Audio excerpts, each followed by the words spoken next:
Good morning. My name is Jayson Coil, Operations Section Chief for Southwest Area Team 1. Today is July 24th, and this is your morning operational update for the Laguna fire. Last night we did finally get an infrared flight over our fire. We had not had one in 3 days due primarily to weather, and the fire was mapped at 17,020 acres.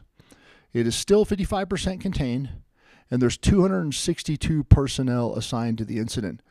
Now, when I go to the map, you'll see that the edge of the fire, like the total length of the perimeter, is increased from a lot of our little burnout operations that have created little fingers of fire off the main edge. So remember, the way we do percent contained is the total perimeter divided by the percent contained that we actually have black as contained line is how we arrive at the percent contained. We did add containment to two different areas of the fire. It's just not reflective in the number because we also added the total length of the fire perimeter because of the actions I just described. So for today, I'm gonna explain our overall planned actions for the day, and then we'll go around to the map. So the intent through everything that I'm talking about is that we employ a flexible conditions-based approach. So what that means is that we've talked about multiple different things that we would do if certain conditions occur. And basically, we have a primary course of action, so the main thing that we want to do, and we have multiple contingency options. In some places, it's 4 and 5 deep. And all of that is designed to allow the resources in the field to base their tactical execution on what will provide the most favorable results based on the conditions that are presented. And those conditions are going to be variable due to the observed weather, fire behavior, and what threat that any activity presents to the containment lines. So as we get into the what I guess would be called a lower intensity monsoonal period, it just means that there's a lot more variability. So we could get rain over the fire, we could get a hot sunny day, we could get outflow winds from a storm adjacent to the fire. So that's why we have to build a lot of optionality into our planning.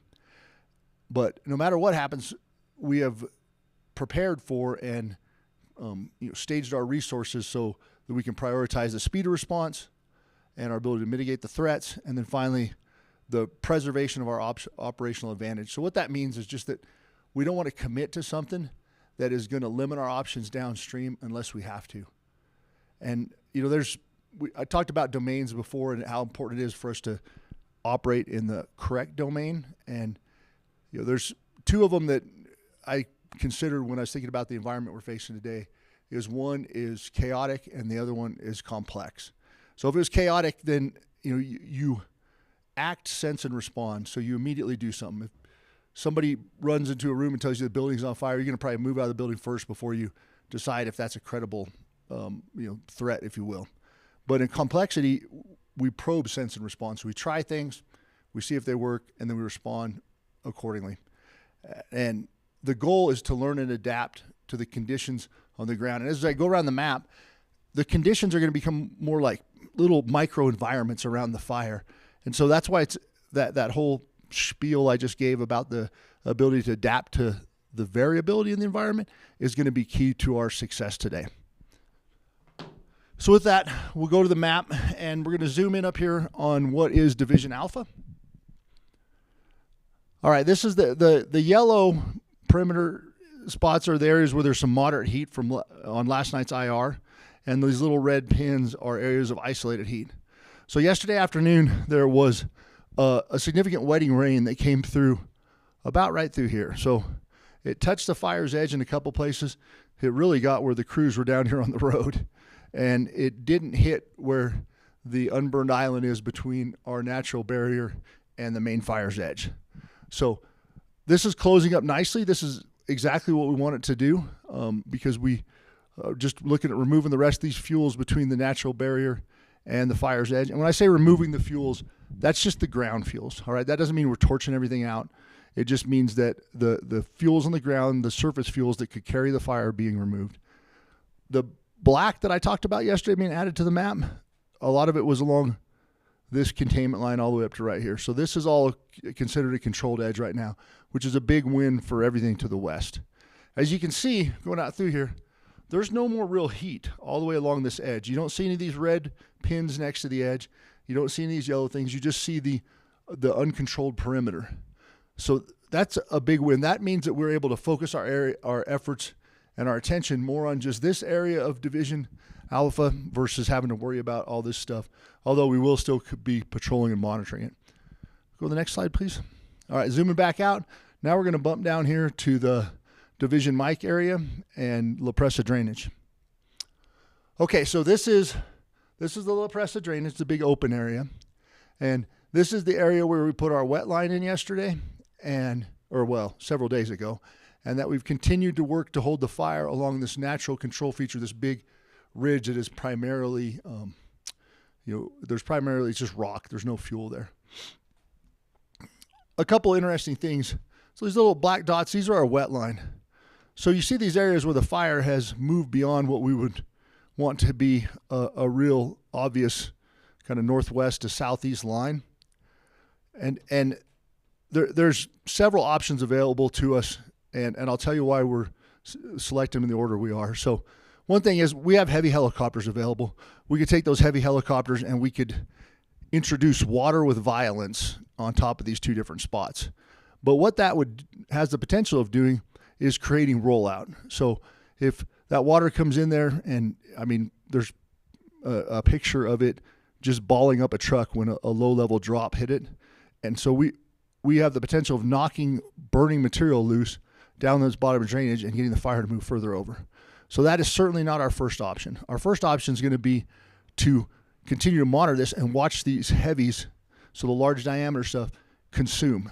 Because it's our belief that they're not going to move, that it's just big, heavy logs that are causing those sections of heat. And you can't really put them out with bucket drops, because just like if you poured water on top of a round log, there's still going to be heat underneath. You're just going to delay its consumption, its ability to be consumed all the way to white ash and be completely out. So we have UAS with infrared, and we'll be monitoring this closely.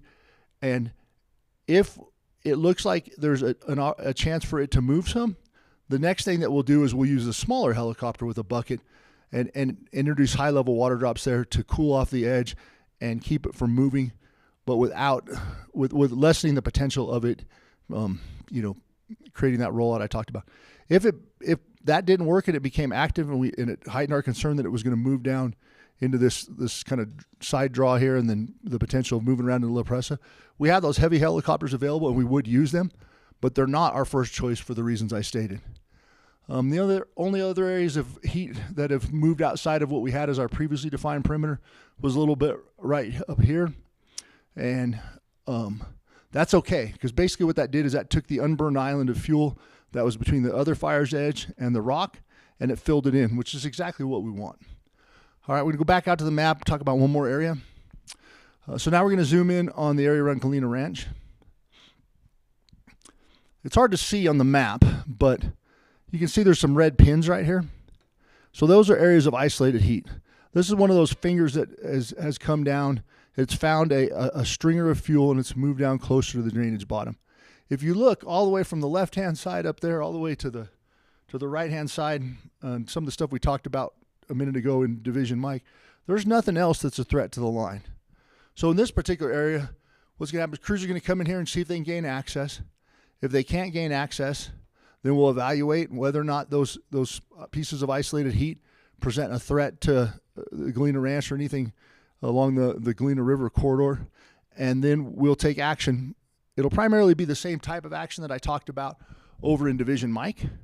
So we have a lot of different alternatives available to us today. We're going to be patient in how we execute those, and we're going to ensure that we have the resources on hand to execute one or multiple options at the same time, so we can finish getting around this event and get this fire contained.